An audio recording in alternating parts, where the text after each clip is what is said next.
Chapter 112, Holy crap, this works too? After Su Cheng put all 10 dice into the cup, he tried to shake it too, but he wasn't careful enough and 2 dice flew out. It turned out that Su Cheng knew nothing about dice shaking, and the crowd was immediately shocked speechless by this turn of events. Thank God Shen Yao didn't show that she was with Su Cheng, or she would be so embarrassed that she would try to dig a hole into the ground to hide. Su Cheng indeed didn't have a clue on how to shake the dice cup, or he wouldn't have proposed this kind of guess your number game. When he put the dice back into the cup, he started shaking again, and this time, at least no dice came out. However, this also exposed that he was a newbie, and Qunyi Jinai, who had been extremely worried, was now relieved. Immediately, he began to focus on listening for how the dice were rolling inside Su Cheng's cup. To be honest, 10 dice rolling around at the same time was extremely hard to listen for, and he was also not 100% confident with his guess. But, according to the rule, he could win as long as he was within 2 above or below the correct value.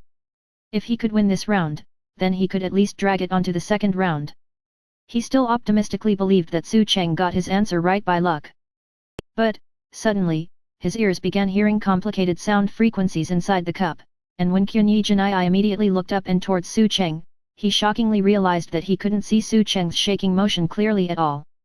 That's right, with his ultra-fast hand speed, Su Cheng significantly sped up the rolling and bouncing frequencies of the dice inside the cup.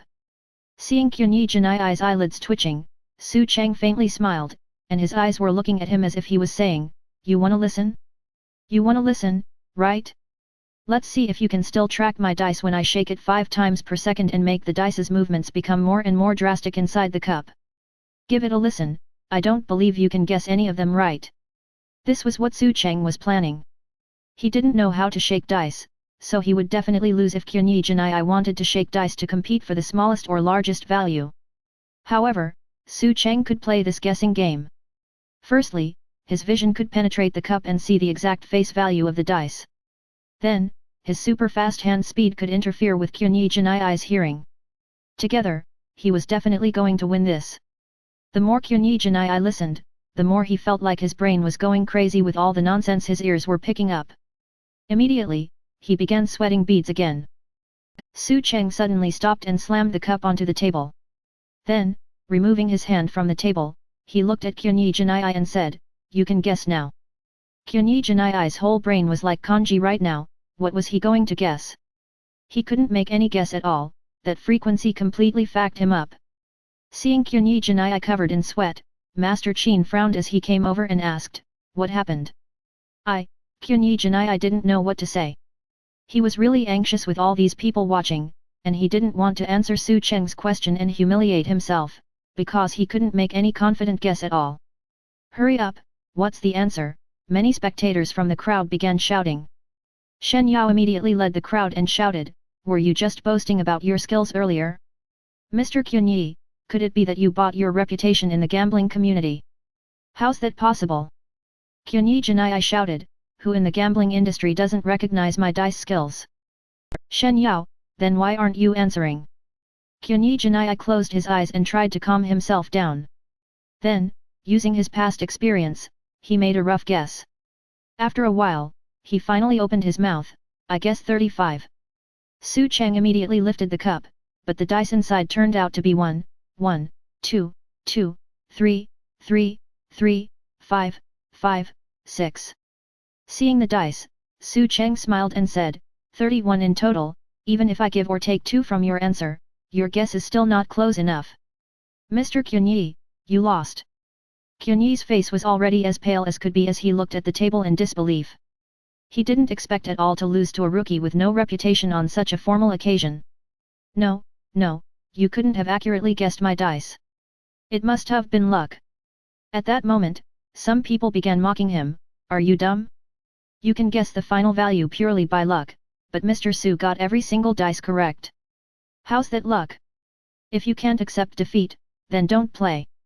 What the fuck are you trying to say now? Yeah, and you shamelessly came over to our country saying you are a master with dice, but you couldn't even guess the total value. A master? I think you are more of a clown." Qunyi Jinai was furious, and he glared at those audience members and then stared back at Su Cheng with bloodshot eyes. "I'm not convinced. You just got lucky, so it doesn't count. The audience was immediately against him. Shameless. Qunyi Janai's face was as thick as his dice skills, and he wasn't fazed by the disdain of the crowd at all. Su Cheng asked, "Okay, then what do you propose we play so luck doesn't play a factor but only skill does?"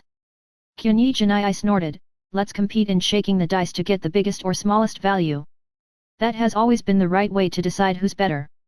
The guessing game is too dependent on luck, there's no skill involved at all."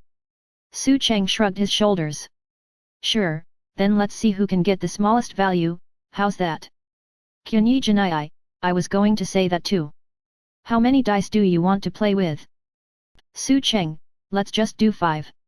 Then, Qunyi Janai immediately ate all 5 dice with his cup and began shaking non-stop. What was really killing Shen Yao was, Su Cheng still put the dice into the cup one by one to shake. The two people showed no intention of stopping, and although their eyes were locked, Qunyi Janai's ears were already focused on what was going on inside his cup. Finally, both of them slammed their cups onto the table. "Su Cheng, you can go first." Qunyi Janai lifted the cup, and everyone just saw 5 dice stacked on top of each other, and the one on top was a 1. When Qunyi Janai removed the dice one by one from the top, every dice was a 1.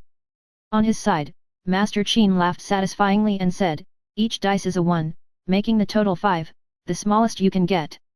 Su Cheng interrupted him, "Wait, why is 5 the smallest?" Master Qin stared at him with a "Are you kidding me" expression and replied, "The smallest value of each dice is 1, and there are 5.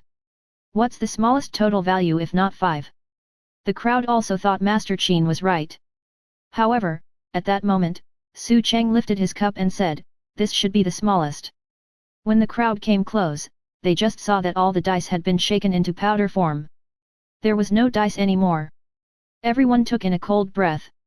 Su Cheng smiled, revealing his teeth, and said, "Mine is 0 in total. Sorry, it's smaller than yours, so I'm the winner again." Master Qin glared right at him. "What the fuck is this? There's no dice anymore, how's that possibly allowed?" Su Cheng directly pointed at Qunyi Janai and said, "If he's such a pro, get him to shake the dice into powder too. If he's not capable of doing that, then just accept defeat. Nowhere in the rules does it say that 5 is an automatic winner, so I just want to ask you two, do you have the balls to accept defeat?" "Poof." Qunyi Janai coughed up blood from his throat. "Holy fuck, this works too?